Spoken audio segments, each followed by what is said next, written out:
Right, so hello, good day everyone. So for this video, we'll be discussing the Module 3 Python built-in data structure. So this module focuses on built-in data structure in Python programming language. It includes understanding how built-in data structure works and operations that can be applied in each type of data structure, particularly array, list, tuple, set, and dictionary. So we have two major topics that will be discussed. So the first one is a built-in data structure, and then the second one is the Python built-in data structure, which are the list of structure, particularly the array and so on and so forth. Okay, so here are the learning objective. So the first one is to understand the function of a built-in data structure. Second one is to identify the different data structure in Python. And the last one is to create a program implementing the different data built-in data structure. So for the built-in data structure, so a built-in data structure refers to the predefined structure of a language, its operations, way of storing data, and the set of operations are also predefined. So it is known as the basic structure that are supported by a programming language. So in Python programming, there are four well-known built-in data structure. The first one is the list, second is dictionary, third is tuple, and then the last one is set. So each has a unique characteristics and operation, but all are used mainly to handle and perform operations to data that are being used by the program.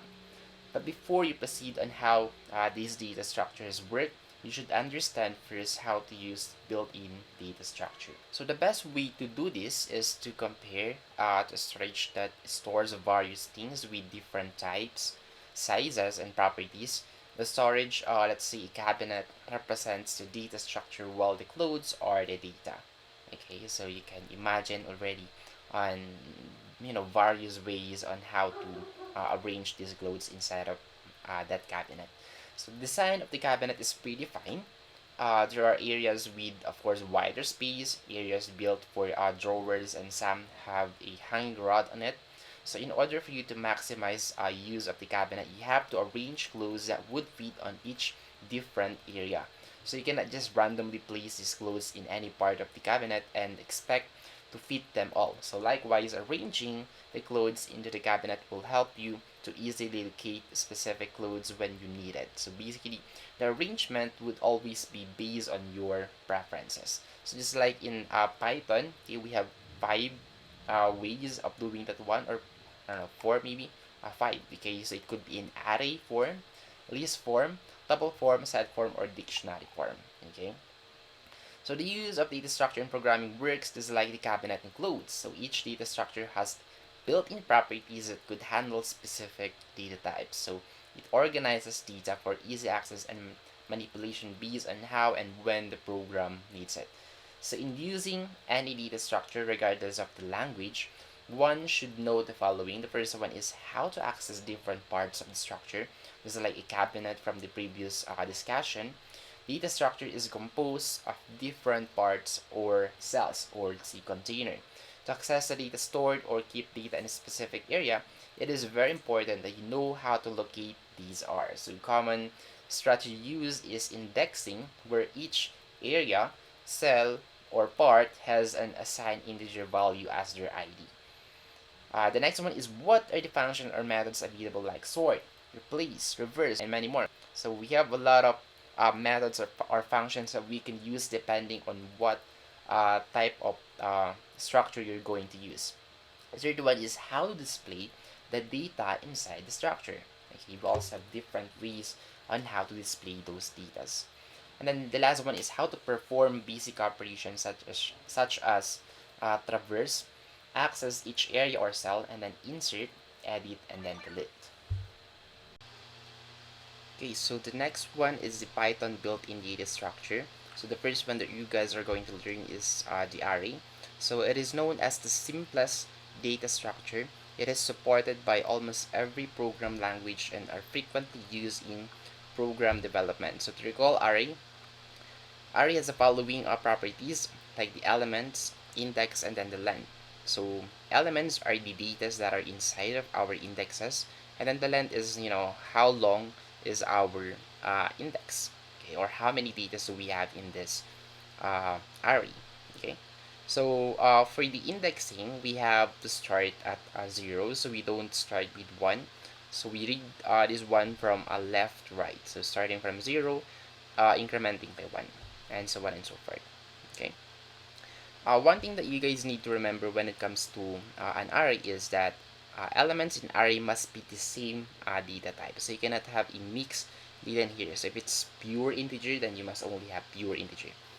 You cannot have an integer and then let's see a string, and then let's see another one is float. Okay, so you cannot have that one. So you must only choose one. So from this example, you guys will see that I can only define one type of array. Okay, so in this array it must be integer only. Okay, so if it's a pure string, then it must be defined by string. If it's by float or by double, then it must be defined by float. Okay, so depending on our chosen declaration. So in here, very important, so you must import the array module. So just type this one as it is from array import space and then asterisk. Okay, so that asterisk is very important. Without that one, this import will not work properly.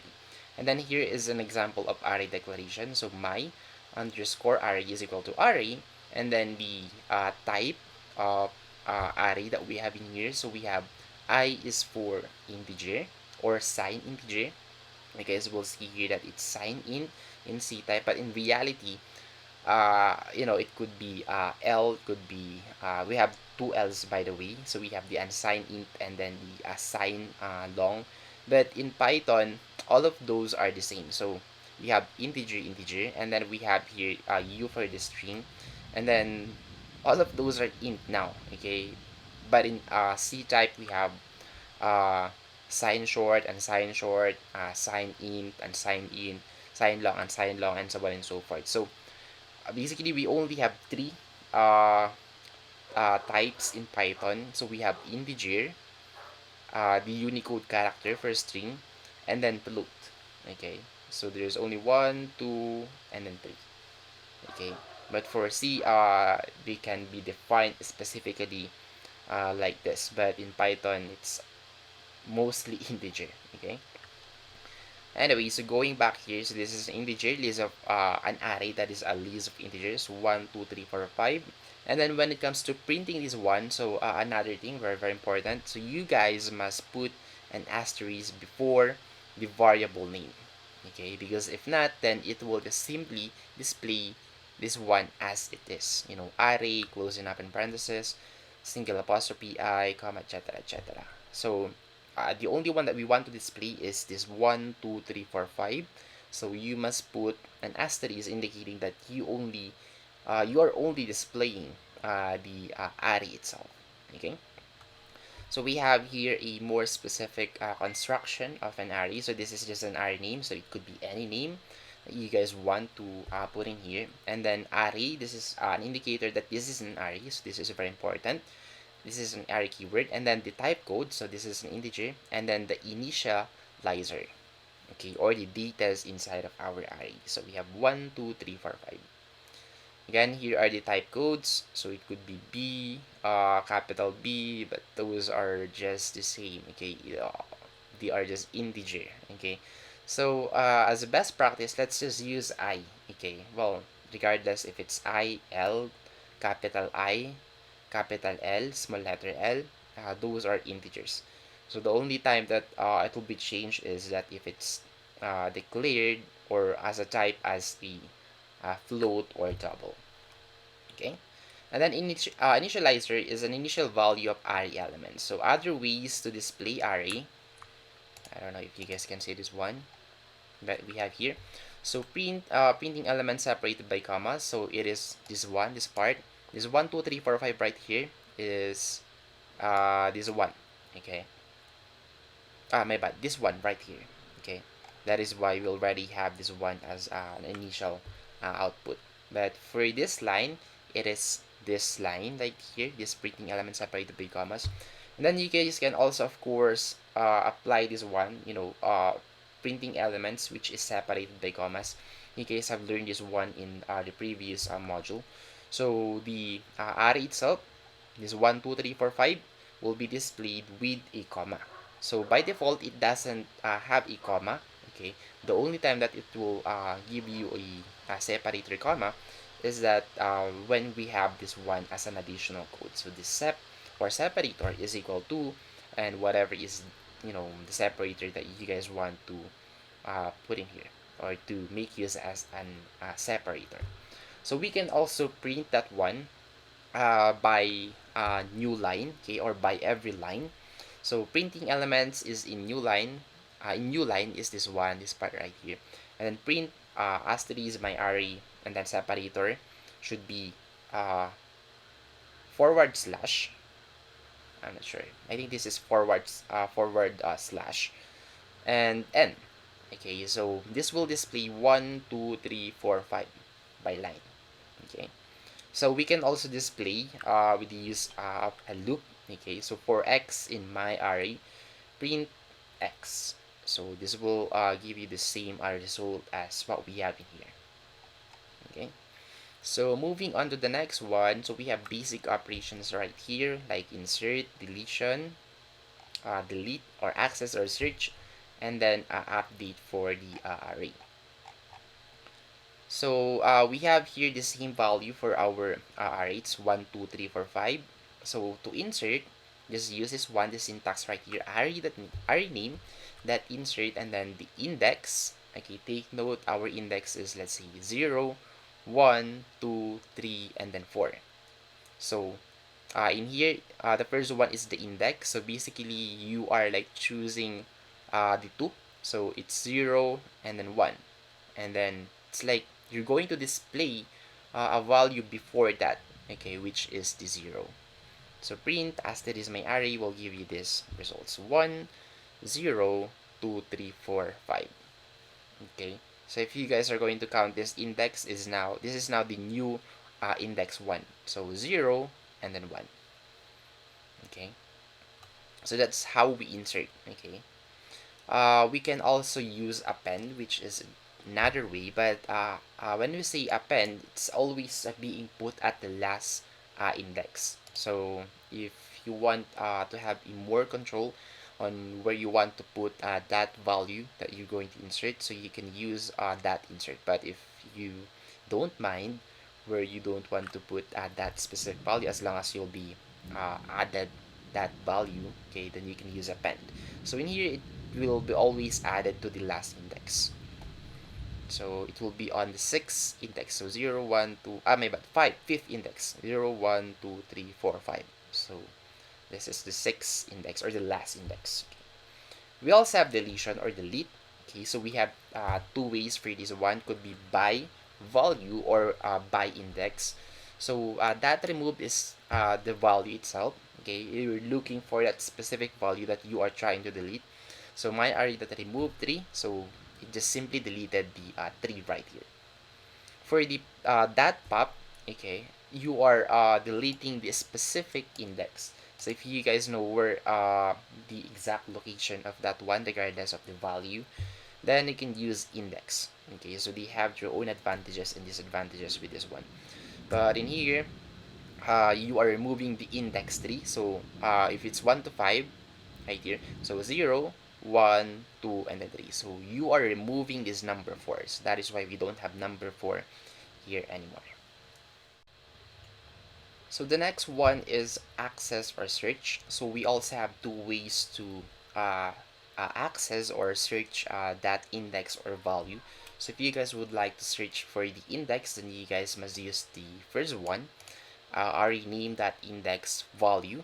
And with this one, the only thing that you guys need to know is the value, okay, in order for you to display the index. And if you guys don't know the value, but you guys know the exact location, so you can use array name and then index. So in here, you are displaying the value of this index. So in here, we have a value of 3.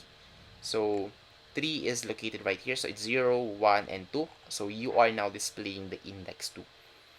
While the other one is you are putting the index and then will display the value. So 0, 1, 2, 3, 4. 0, 1, 2, 3, 4. Okay. So that is why we have a value of 5 right here, or an output of 5 right here. So we also have update, wherein we have the syntax for the update array name, and then index is equal to value. Okay, so in here you must know the index, okay, of that or the exact location that you are trying to replace. So in here we have 3, or the third index. So you're replacing that one with the value, or by a value of 6. So 3, see, 0, 1, 2, 3. So you are replacing this 4 into number 6, into a 6. So that is why we now have here 1, 2, 3, 6, and then 5.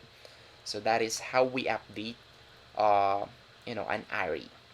So if you guys would like to learn more about array, you can search, or you can click this link right here, and then it will show you the type code, and the other ways of call this one the other ways of controlling or manipulating an array. Okay, so we have many more functionalities right here.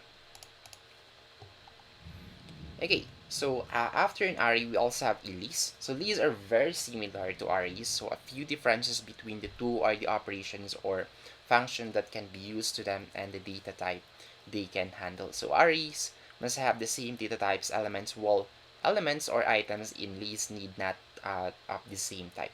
So this is just my suggestion. If you guys would like to have a pure uh, list, I mean not list, pure data, okay, or pure type of data, you can use array, because you cannot mix the types of data in an array. But in list, we can have a mix type, so we can have a string, or we can have an integer. Okay, so that is their main difference. So we have an example here for a list. So this is just a variable name. My list is equal to the first one is a computer, the second one is engineering, the third one is 712, and then the last one is 2000. Okay, again, this is the an example of a list. So if you're going to print this one, you must print that one using again with the with an asterisk. Okay, because if you're just going to print let's see, my underscore list, like for example this one, okay, it will display as it is. Okay, so including the parentheses, and yeah, everything will be displayed. But if you're going to add an asterisk right here followed by the list name, or the variable list name, then it will display only the data, or the contents of it, or the values of it. Okay, which is computer engineering 712, and then 2000. So we have some basic operations right here. So we have the same the value, okay, which we had in here. So my list computer engineering 712, and then 2000. So for the insert, it is same with array. So you can just simply go back here, and then what is the array name, and then just use insert or append. So it will be the same. For the deletion, so it has a different way, or format in doing that one, or syntax. So you should use a del, list name, and then the index. Okay. So in here we have del my list, and then you are deleting the first index. So first index is the engineering, because this is zero index. So 0 and then 1. So you, as you guys can see, the engineering was already deleted. Okay. We also have a different way in accessing or searching under a list. So you must use list name, and then followed by the index, or you can use this one, list name start up to the end. So you can search up to this point, up to this starting from this point up to this point. Okay, but just take note that the last one is not included, so it's exclusive. So let's go with this one first. So print my list 0. So of course it will display computer, since that is the 0 index. For the second one, print my list 1 to 4. Okay, so the first one is engineering. Again, so this is first index, second, and then third, and then fourth. Okay, we don't actually have fourth. But then again, we did that one since the fourth one is excluded. Okay, so the only one that will be displayed is the first, second, and then third index. Okay, so if we are going to test this one, array. Okay, let me delete this one for now. At least we are already at least. So in here, if we want to display engineering only, okay, then we must use 1 to 2. Okay, so let's try this one for now. Ah, let me remove this one. My list. Okay, so the first one is computer, of course, the 0, and then 1 to 2 is engineering. Again, the second index is 1, 0, 1, 2 is not included. So that is why if you guys would like to display up to 2000, then you must put here 4. Okay, and if we will make this one 5, I think it will give us an error. I think it's not 555. Okay, so it will not give us an error as long as it can get a certain data, I guess. So what about if it's starting from 5 up to 555? Okay, so it's out of the range already, so it still didn't give us an error, but it is not retrieving anything anymore since fifth index up to this 55,555 doesn't have any value anymore, or doesn't have any data at all. Okay, so if you guys would like to display everything, then it's 0 to 5. Okay. Anyway, that's it for the access or search. And then for the update, it's the same with RA. So just go back right here, and you can just simply follow the same syntax. Okay. And then we also have other useful list of functions right here, like CMP, compare, len, how many characters we have, max, min, and so on and so forth. And then many more. Okay. Operations or functions that you can find on this website for a list. Okay, just check this one also. So that's basically it for the module 3. Let us proceed now to the module 3.1. So this is the continuation of the module 3. So the next one is tuple.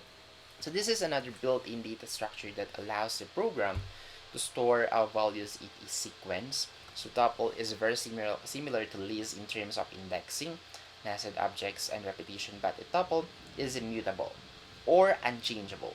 So immutable means it doesn't allow any modification or changes on the data once it is already stored. So in here, if you guys would like to have a permanent data, okay, wherein that won't be modified, that won't be deleted, then you guys must use a tuple. So tuples are initialized with this one is actually parenthesis. This one is initialized with parenthesis, bracket, rather than a bracket, okay, as with this.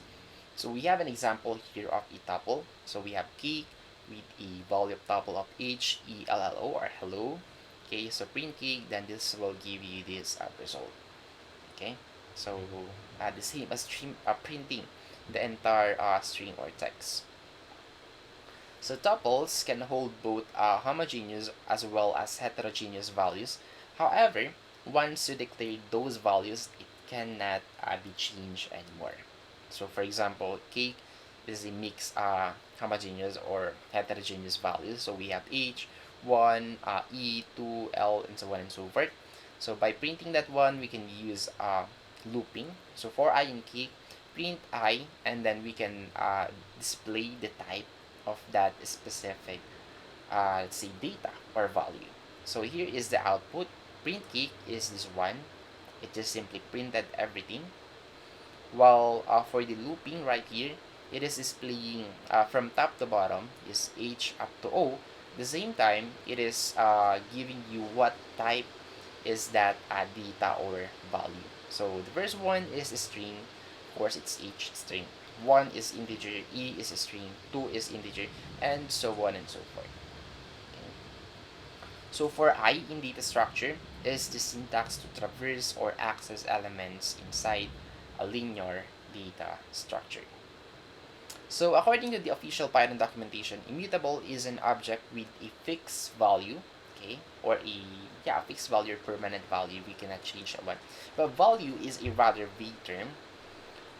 The correct term for tuples would be ID. Okay, so as we may already know, an ID is like an identification. So that is very important that we cannot edit that one. We cannot modify that one, because if we can edit an ID, then there would be a big problem. Okay, so ID is the identity of the location of an object in memory. So here are the other properties of a tuple. So the first one is you cannot add elements to a tuple because of their immutable property. So there is no append or extend method for tuples. So take note on this one. You cannot add elements. Okay. You can remove elements from a tuple because again it's immutable. Okay. So tuples have no remove or pop method. So you can find elements in a tuple since this doesn't change the tuple. You can also use the in operator to check if an element exists in the tuple. So we have some you know common tuple operations here. We have the indexing using a bracket. Okay, so we have the tuple here. So numbers is equal to 0, 1, 2, 3, 4, 5, and then if you want to print the number 0, then of course it will give you a value of 0. If you want to display 4, then it will give you a value of 4. Okay. And then for slicing, so this one is accessing a subset within the tuple. So start index included, and then stop index excluded, and then the increment.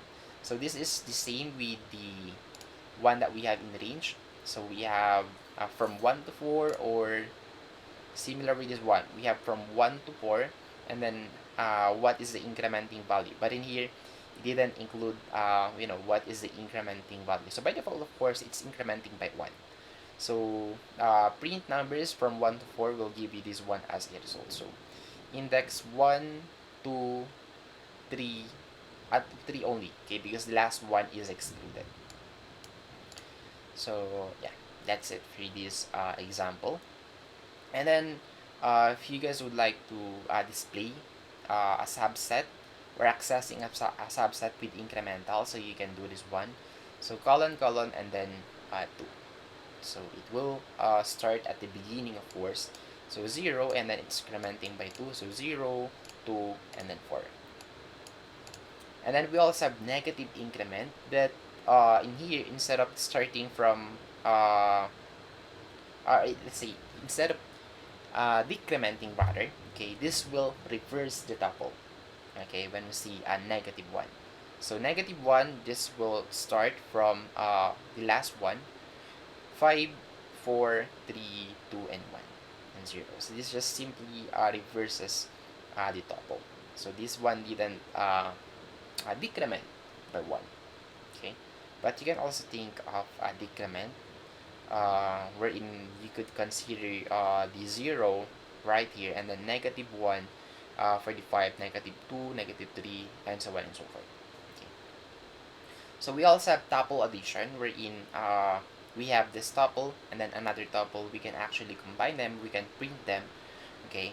But nothing has changed with the x and y. You can just simply get the output for both and then displaying that one as a 1, okay. But in reality, we didn't change anything under x and y, okay.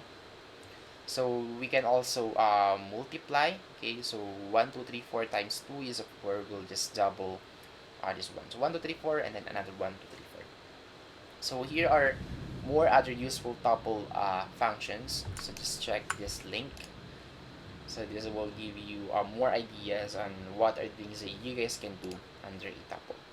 So the next one is sets. So a set is an unordered sequence of elements. So just do take on this one, unordered, very very important.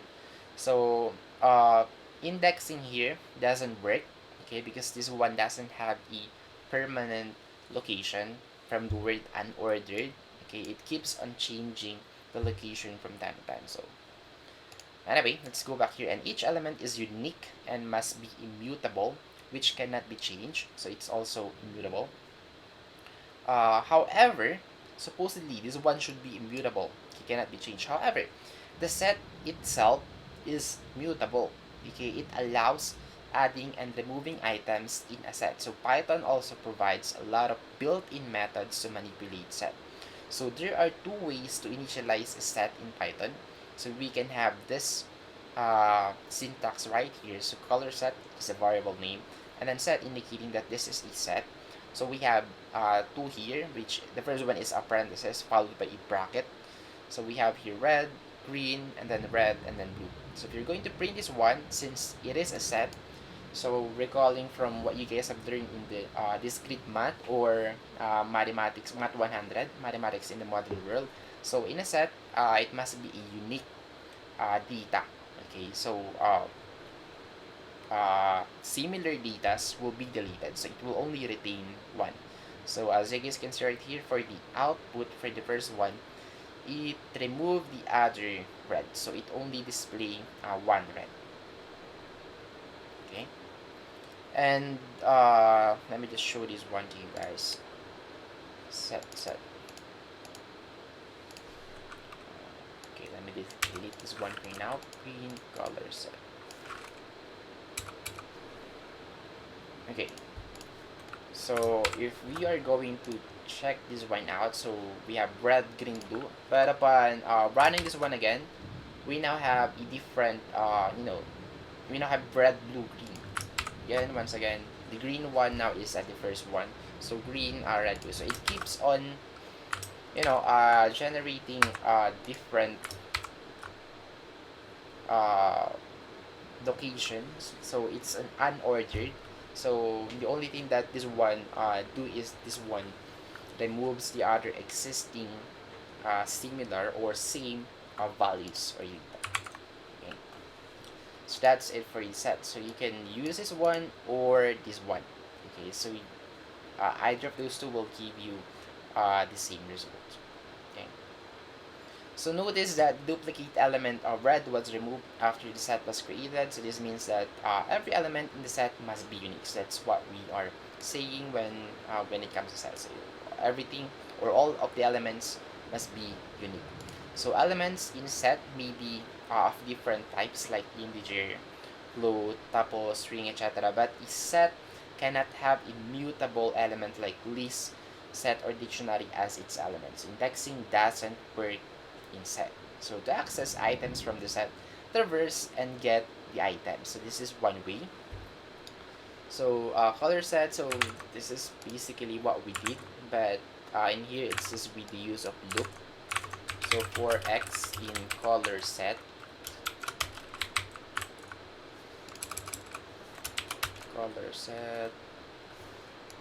print x. Okay, so instead of in just one line, this will be displayed again. If it's by using a loop, it will be displayed by line. Okay, so this is the first line, second, and third. It's the same. It will be also random when it comes to location. Blue, red, green, green, red, blue, green, blue, red. Okay, so there is no permanent location for those data. Okay, so use the in keyword to determine whether the specified item is in the set. So color set is equal to this value, and then print green in color set. So you're just basically checking if there is a green, because again, we cannot access them or check them via index or via index by location, but we can check if there is a value like this. Okay, maybe that is one thing that we can do. So you can use in keyword to check whether that specific value is read in that set. So in here it will give you an output of true since there is a green value here. So the following are ways to add items in a set. So color set, we have this one red, green, blue again, and then to add is colors, the variable name, and then dot add, and then white. So this will just simply add that one anywhere right here. My bad, this is not the output. Right here, anywhere right here. So white could be at the first one, white could be the second one, or white could be at the last one. And we also have this one color set that update. So orange, yellow, green, gray, red. So this will give you this output. So adding that add or that update automatically removes the duplicate values. So for the first one, we just adding white, so there is no duplicate value. So it will give us a total of four datas, four values. But in here, we have we're actually adding 4. 1, 2, 3, 4 plus 3 will give us a 7 data. Let's see. 1, 2, 3, 4, 5, 6, 7. Wait a second. Ah, my apologies. So I think what happened here is that the white one was included. So instead of 7, it's a total of 8. Okay. So 4 plus 4 is it 1, 2, 3, 4, 5, 6. So we only have 7 because we have 2 reds right here. Okay, and then again, duplicates will be removed. So that is why all of them are now unique. So there are two main ways for removing an item from a set. So the first one is discard method or the remove method. So the other aspects of two methods are the same. So both of them remove a certain data.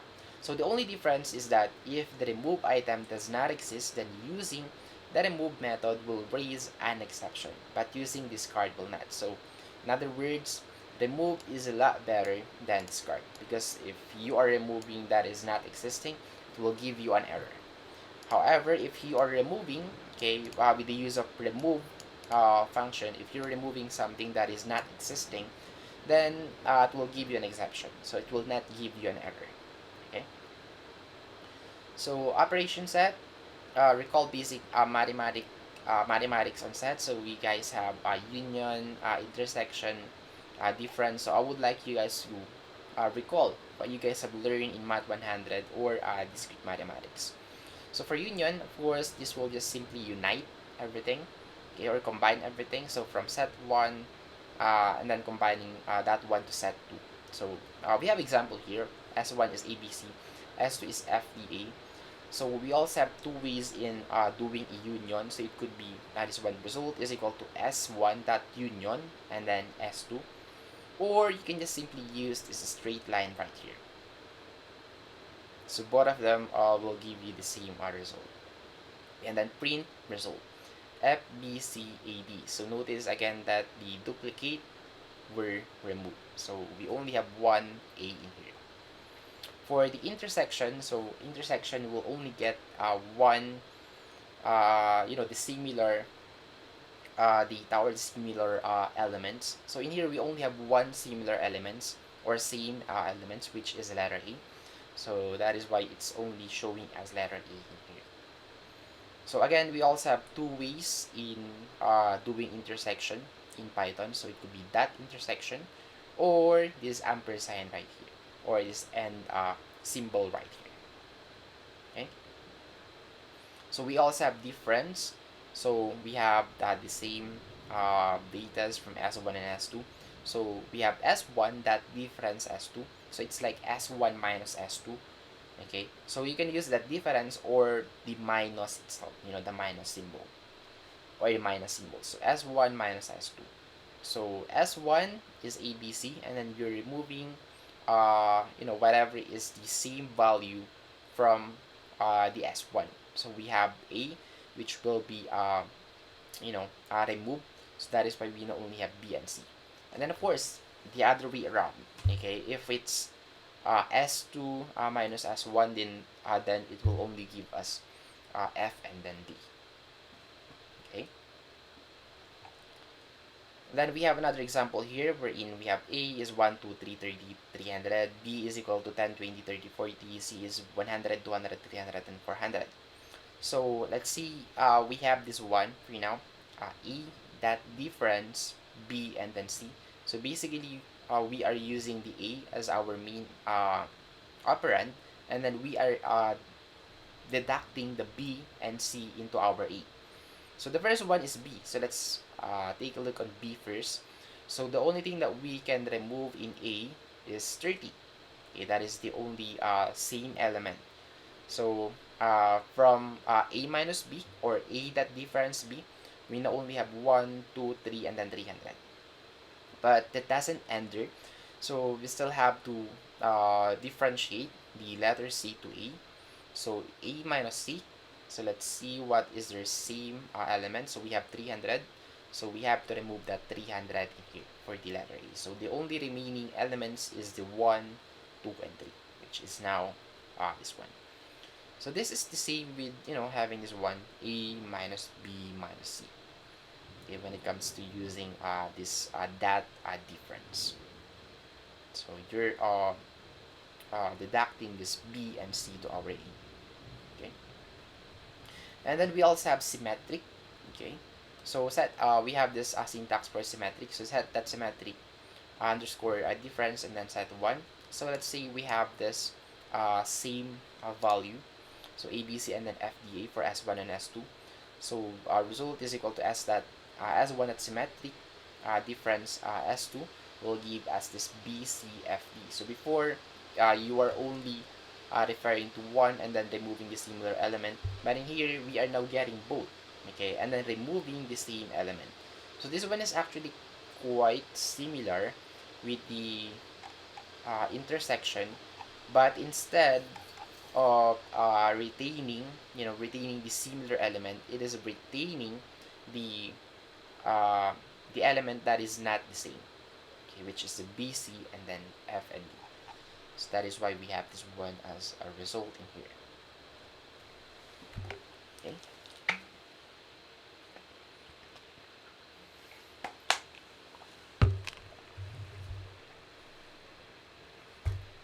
So the last one is a dictionary. So it is an unordered collection of items in Python like list. Dictionary is also mutable and changeable. So dictionaries and lists have the following same characteristics. So both are mutable and changeable. Both are dynamic. They can grow and shrink as needed. Both can be nested. A list can contain another list. A dictionary can contain another dictionary. And a dictionary can also contain a list and vice versa. So dictionaries and lists have the following different characteristics. So list elements are accessed by their position in the list via indexing. So dictionary elements are accessed via keys. Okay, so list is index, dictionary keys. Okay, so just do take note on that one. The items of dictionary which are key or value pairs are separated by commas, okay, and enclosed in curly braces. And each key is separated from its value by a colon. So we have an example here for you guys to understand what we are trying to say in here. So we have an empty dictionary. Empty dict is equal to an empty curly bracket. And then we have another dictionary here which has a value. So this is the key, which is color, and then the value.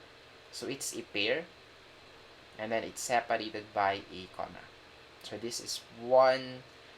We could say that this is one list or one data, okay, for a dictionary. Color for the key and then red for the value.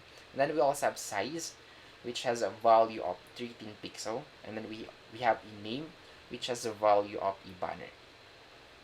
Okay, so we also have another example here of a dictionary that has a value. So site, and then the value is google.com, and then one with a value of 243. So if we are going to print those, so we have this one as it is, so nothing has changed. The same with the mix deck. So we have the same. Okay, so site google.com, etc., etc. So nothing has changed. So to add items in the dictionary, string dict is by default, of course, we need to have an empty dictionary. So we have an empty dictionary right here, and then we're going to add these things inside of this empty variable. So string dict color, this is the key, and then the value. So that is the first one that goes right here. Second one is size, and then 13 pixel, and the name, and then the value. Okay, so all in all, we have three datas and this string dict variable. So as an output, of course, color red, size 13 pixel, name, and then banner. Okay. So to access items in the dictionary, so let's say we have this values and keys. So print string d color. So you are getting the value of this key, which is color. So the value of that color is red. So it will give you this value right here, which is red.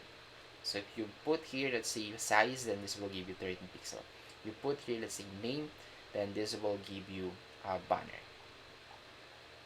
So if the key is not in the specified dictionary, the Python program will throw a key error exception. So we can also get the item through the dictionary built-in function get. So we have the same keys and values for this string dict, and then we are having this one as an output, 13 pixels. So the difference while using get is that it returns none instead of key error if the key is not found. So if you guys would like to search for, let's see, age with that which doesn't exist right here, it will give you an error. But by using this one that get, so just add this one that get. Okay, if there is no keys, okay, and then it cannot find that data, then it will give you an exception, or it will give you a value of none, okay, instead of a key error. So a very important thing. So when it comes to accessing or displaying a value, just use this one that get for you not to have an error. Okay, it will just simply display none if there is no data or retrieve data. So how do you modify the items in a dictionary? So we have the same value, and then well, in here it's actually like adding or yeah, updating the data. So we have this one, you're just simply adding this keys and then value in here. Okay, so as you guys can see, we now have the age and then the green at the last one. Okay, that's how we modify, or that's how we add a data or an item to this dictionary. So how do you remove? So we can use del, so it can remove individual items or delete the entire dictionary. So del string dict color, so you're just simply removing color. So as an output, this will be removed, so it will retain size up to the banner. Okay, so size 13 pixel and then name and then banner. So age and grid is not included since we're still using this one as a default. So I would like you guys to try this one out, of course, since I'm not showing the actual output anymore, but of course this will give you this output. And then you can also delete the entire string, of course, not string, you can delete the entire dictionary rather. Okay, so delete, and then the variable name of that dictionary. And then of course, as you delete that one, will give you now an error since it's not, or this string dict will not be able to display anything because that one doesn't exist anymore. Okay, so this one deletes the whole dictionary, therefore print will return an error. So we also have pop here. So this is a method to delete the value corresponding to the given key of the dictionary and return the deleted value. So maybe instead of output right here, we could say that you have successfully deleted and then blank. Okay, so this is an indicator that you have deleted this red value right here. Okay, so just use this pop right here. So string dict that pop and then color. So you have deleted that value of that color, okay, which is red. So we also have pop item, wherein this is a method that delete a random item in the dictionary and return the key value pair which is removed.